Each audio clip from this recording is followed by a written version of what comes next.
नमस्कार, मैं अबरारुल हक रहमानी। आप देख रहे हैं नेक्स्ट 9 न्यूज़।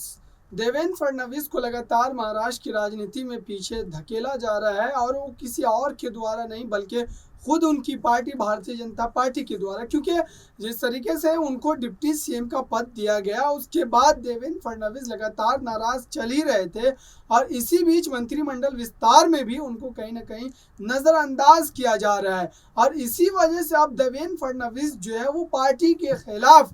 बोलते नजर आने लगे हैं और ये कहीं ना कहीं भारतीय जनता पार्टी के लिए बड़ा मुसीबत जो है वो खड़ा कर सकता है। अगर इस तरीके की बयानबाजी जो है उनके द्वारा की जाती है तो फिर भारतीय जनता पार्टी को लीड करने वाले लीडर के तौर पे महाराष्ट्र में बीजेपी के पास कोई चेहरा नहीं होगा। देवेंद्र फडणवीस महाराष्ट्र में बीजेपी के लिए एक ऐसे ताकतवर नेता माने जाते हैं जो अकेले अपने दम पर भारतीय जनता पार्टी को एक सम्मानजनक सीट जो है वो महाराष्ट्र के चुनाव में दिलवा सकते हैं। लेकिन अब एकनाथ शिंदे को ज़्यादा महत्व दे करके कहीं ना कहीं भारतीय जनता पार्टी जो है वो गलती कर रही है और भविष्य की राजनीति पर एक तरीके से वो ग्रहण लगा रही है, क्योंकि एकनाथ शिंदे की राजनीति का कोई अता पता फिलहाल नज़र इसलिए नहीं आ रहा है क्योंकि अगर सुप्रीम कोर्ट से कोई फैसला आता है उनके उन विधायकों को अयोग्य करार दे दिया जाता है जिनको लेकर के उद्धव ठाकरे ने सुप्रीम कोर्ट में याचिका डाली है,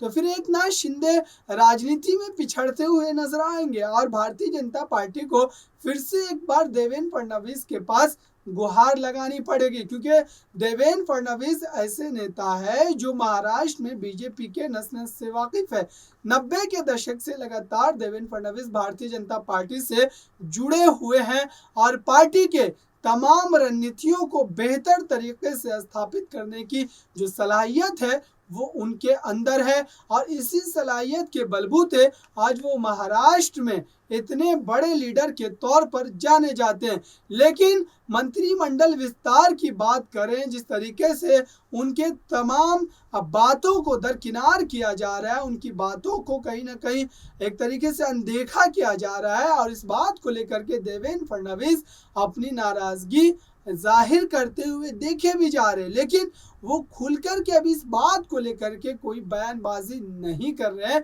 क्योंकि अभी उनके पास कोई मौका ऐसा नहीं है और राजनीति में अगर किसी भी नेता को एक बड़ा मौका मिलता है तो फिर उस मौके पे चौका मारने में उनके द्वारा कोई भी देर नहीं लगती है और इसी मौके की तलाश में देवेंद्र फडणवीस बैठे हुए हैं। एकनाथ शिंदे को हालांकि उनके मन मुताबिक सीएम पद मिल गया है, लेकिन उनकी भूख जो है वो मिटने का नाम नहीं ले रही है। वो अब ये चाह रहे हैं कि मंत्रिमंडल विस्तार में भी उनके ही विधायकों को ज़्यादा तवज्जो दी जाए, यानी कि उनके विधायकों को बड़े बड़े मंत्रालय हैं वो दिए जाए। तो देखते हैं महाराष्ट्र में मंत्रिमंडल को लेकर के देवेंद्र फडणवीस क्या अपनी सहमति दे पाते हैं भारतीय जनता पार्टी को, या फिर पार्टी के खिलाफ उनकी बयानबाजी जो है वो आने वाले दिनों में भी देखने को मिल सकती है। फिलहाल के लिए इतना ही। देखते रहिए ताज़ा तरीन खबरों के लिए नेक्स्ट 9 न्यूज़ को। धन्यवाद।